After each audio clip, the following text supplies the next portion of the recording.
दोस्तों अस्सलाम वालेकुम। मैं डॉक्टर सरोज अहमद खान हूँ और मैं आज आपको बताऊंगा इरिटेबल बाउल सिंड्रोम के बारे में, यानी आईबीएस के बारे में।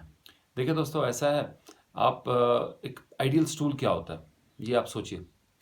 आम आदमी सोचता है कि एक आइडियल स्टूल ये है कि एक एक टाइम पर निकले इंसान, बाथरूम सुबह के टाइम जाए, लैट्रिन, और ये खुश्क हो, ये बिल्कुल ड्राई हो, और आदमी जब करे तो बिल्कुल इवैक्यूएट हो जाए, यानी बिल्कुल फीलिंग हो कि मैंने स्टूल पूरा कर लिया, पॉटी अपनी मेरी कर ली और मेरा पेट खाली हो गया। ये एक आइडियल स्टूल समझता है इंसान। क्या ये आइडियल स्टूल है? नहीं। ये एक बहुत बड़ी गलतफहमी है कि एक आइडियल स्टूल होता है। एक आइडियल स्टूल कुछ नहीं होता है। हर इंसान का एक अलग अलग सिस्टम है, हर इंसान का एक अलग पैटर्न है, हर इंसान के स्टूल का कलर, उसका टेक्सचर डिफरेंट है।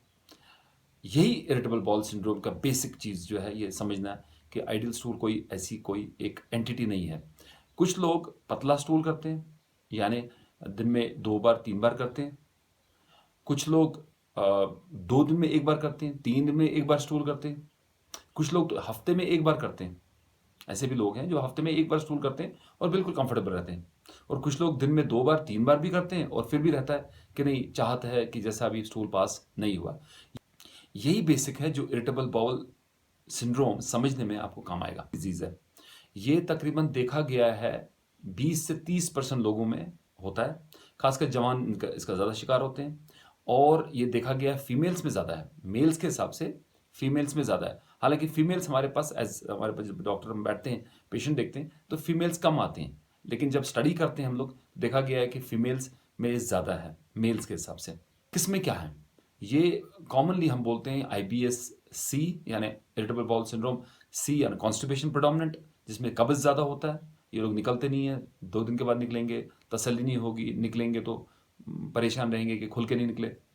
दूसरा टाइप जिसको हम बोलते हैं वो है आईबीएस डी, जो कि डायरिया प्रेडोमिनेंट है, यानी उसमें लूज रहता है स्टूल, पतला स्टूल रहता है। उसके बारे में इलाबरेट करूंगा मैं।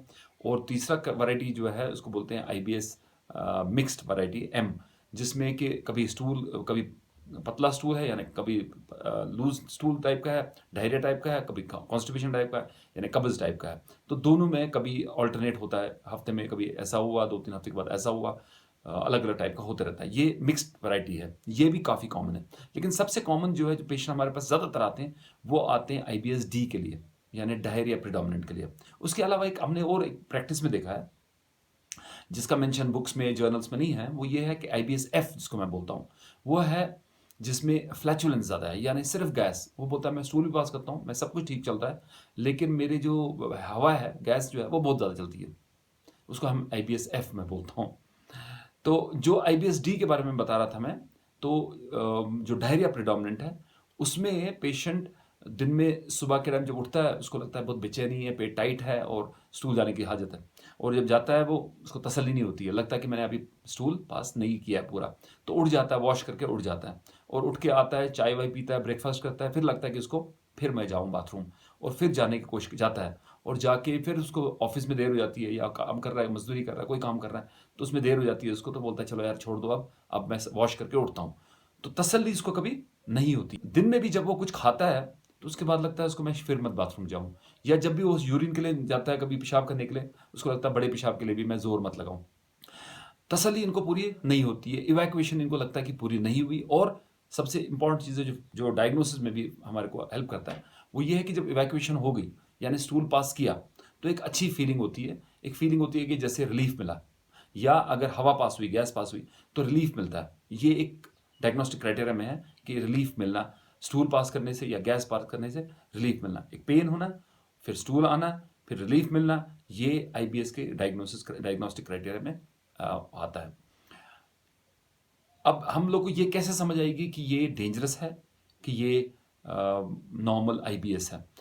4-5 चीज़ें हैं जो इंपॉर्टेंट है, जो आपको समझने की ज़रूरत है। एक बात कि अगर आईबीएस पेशेंट, अगर कोई भी पेशेंट, उसको स्टूल के साथ खून आ रहा है, ब्लड आ रहा है, तो ये आईबीएस नहीं है। आप डॉक्टर को दिखाइए। हो सकता है आपको कोलोनोस्कोपी करनी पड़ेगी, सिग्मोइडोस्कोपी करनी पड़ेगी, बड़े पेशाब की जगह देखना पड़ेगा कि क्या बात है, खून क्यों आ रहा है। ये नॉर्मल नहीं है। उसके अलावा अगर किसी को भूख कम लग रही है, ये आईबीएस नहीं है। आईबीएस में आपकी भूख अच्छी होगी, जो आईबीएस नहीं है उसमें आप भूख कम हो जाएगी। तो ये वार्निंग साइन है, ये अलर्ट वाला साइन है। तीसरी चीज़, अगर खून किसी का कम हो रहा है, हीमोग्लोबिन कम हो रहा है, एनीमिक हो रहा है वो, तो खून कम होना IBS के साथ नहीं जाता है, ये कुछ और बीमारी है, आप इन्वेस्टिगेट कीजिए। उसके अलावा अगर वेट लॉस हो रहा है, वज़न कम हो रहा है, ये भी IBS के अगेंस्ट है, ये अलर्ट साइन है, ये वार्निंग साइंस है कि ये IBS नहीं है। अदरवाइज अगर आपको खून नहीं आ रहा है, बड़े पेशाब के साथ खून कम नहीं हो रहा है, वज़न कम नहीं हो रहा है, भूख नॉर्मल लग रही है, ये सब चीज़ें, तो ये आपको क्लासिकल इरिटेबल बाउल सिंड्रोम है, जो कि डेंजरस नहीं है। और अगर आप सालों साल भी जिंदा रहोगे इसके साथ, तो कुछ ये डैमेज आपको नहीं करेगा।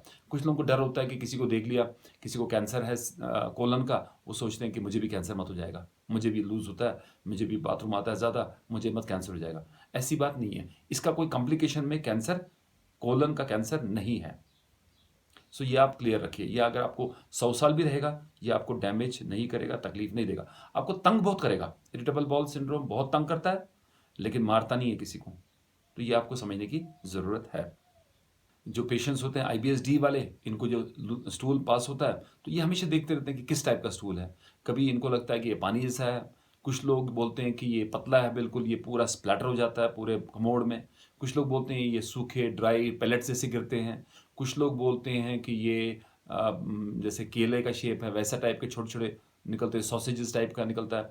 तो ये फोटो में आप देख सकते हैं 6-7 किस्म के हैं, इवन 10 किस्म के हैं स्टूल के किस्में, जो लोग पेशेंट बोलते रहते हैं हमको। इसके भी अलावा बोलते रहते हैं बहुत चीज़ें, बोलते हैं कभी स्मेल के बारे में, बोलते हैं कि ऐसा स्मेल है, कभी फील करते हैं जब वॉश करते हैं तो फील करते हैं कि इसमें यार रेत जैसी है। कुछ लोग बोलते हैं कि हमारे को यार इसमें डॉक्टर साहब सब्जी वैसी की वैसी ही है, दाल हमने राजमा खाई तो दाल के ऐसे दाने निकले, ये हजम ही नहीं हुए, वगैरह वगैरह। इसका भी कुछ रीज़न है। बेसिक रीज़न ये है कि ये लोग की पर्सनालिटी जो है, IBS वालों की पर्सनालिटी, ये थोड़ी टेंस पर्सनालिटी है, ये मेटिकुलस ज़्यादा पर्सनालिटी है। ये लोग ज़्यादा सोचते हैं स्टूल के बारे में, ये दुनिया में बाकी चीज़ों के बारे में भी सोचते हैं और स्टूल के बारे में भी सोचते रहते हैं।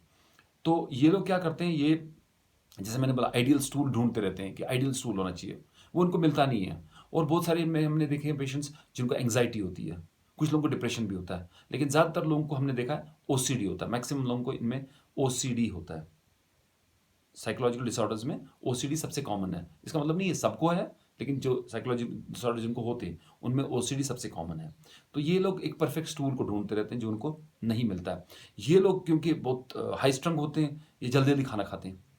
अमूमन आप देखो कि IBS वाले, IBS-D वाले खासकर, ये तेज़ खाना खाते हैं, फास्ट खाते हैं खाना, जल्दी जल्दी निगल देते हैं, चबाते नहीं अच्छी तरह से। जो आप चबाया नहीं, सब्जी चबाई नहीं, गाजर चबाई नहीं, राजमा चबाई नहीं अच्छी तरह से, तो दूसरे दिन वैसे ही निकलता है। फिर परेशान हो जाते हैं कि मेरे गाजर के टुकड़े ऐसे निकले, राजमा के टुकड़े ऐसे निकले। तो बेसिकली आपको ये समझना है कि आप आराम से खाना नहीं खाते हो। और देखा गया है इनमें ये लोग फास्ट खाने के अलावा ऑयल ज़्यादा यूज़ करते हैं, सालन ज़्यादा खाते हैं, खाना खाना ख़त्म करने के बाद भी सालन डालते हैं प्लेट में, वो खाते रहते हैं। पानी कम पीते हैं ये लोग, वॉक इन लोग कम करते हैं, टेंस ज़्यादा रहते हैं ये लोग। तो ये सब चीज़ें हैं। इसके लिए ज़रूरी है कि आप आराम से खाना खाइए, रिलैक्स करके खाइए, उस टाइम मोबाइल वगैरह बंद करके खाना खाइए, टीवी देखना बंद कीजिए, उस टाइम पर बातें करना बंद कीजिए, चबा के खाइए, अच्छी तरह से च्यू कीजिए खाने को। और उसके अलावा पानी काफ़ी पीजिए और 2 टाइम पर वॉक पे निकलिए। तो माइंड को रिलैक्स करने की कोशिश कीजिए। जब सोते हो तो बिल्कुल रिलैक्स करके सो जाओ, अकड़ के मत सो। ये लोग अमूमन अकड़ के सोते हैं, तो जब रिलैक्स करके सोओगे तो बॉडी भी रिलैक्स होगी। अदरवाइज ये डिजीज़ क्या है, ये जो इंटेस्टाइन है, कोलन जो है बड़ा, जो अंतड़ी है बड़ी, वो अकड़ी हुई है, वो सिकुड़ गई है, बिल्कुल टाइट हो गई है वो, उसको हम स्पास्टिक कोलन भी बोलते हैं इसलिए। तो उसमें जो स्टूल, जो पैसेज है उसका स्टूल का, वो बिल्कुल पतली धार जैसी निकलती है। सो वो लोग, पेशेंट बोलता है हम एक पेंसिल स्टूल करते हैं, या टूथपेस्ट जैसे दबाया जाए, टूथपेस्ट जैसे स्टूल, टूथपेस्ट स्टूल बोलते हैं उसको। तो ये क्योंकि कोलन जो है वो स्पास्टिक है। जब आप रिलैक्स करोगे, आराम से बैठोगे, तो आराम से एक खुल के बड़ा पेशाब आएगा। फाइनली ये एडवाइस हम देते हैं कि अगर आप कैसा भी स्टूल करो, आप वॉश करो, फ्लश करो और उठ जाओ, मत सोचो इसके बारे में, रिलैक्स रहो, मत सोचो इसके बारे में, ये आपको मारेगी नहीं बीमारी। तो उससे आप अच्छी तरह से ज़िंदगी अपनी बसर कर सकते हो। इसको हम बोलते हैं कि you have to live with this, you have to live with your IBS।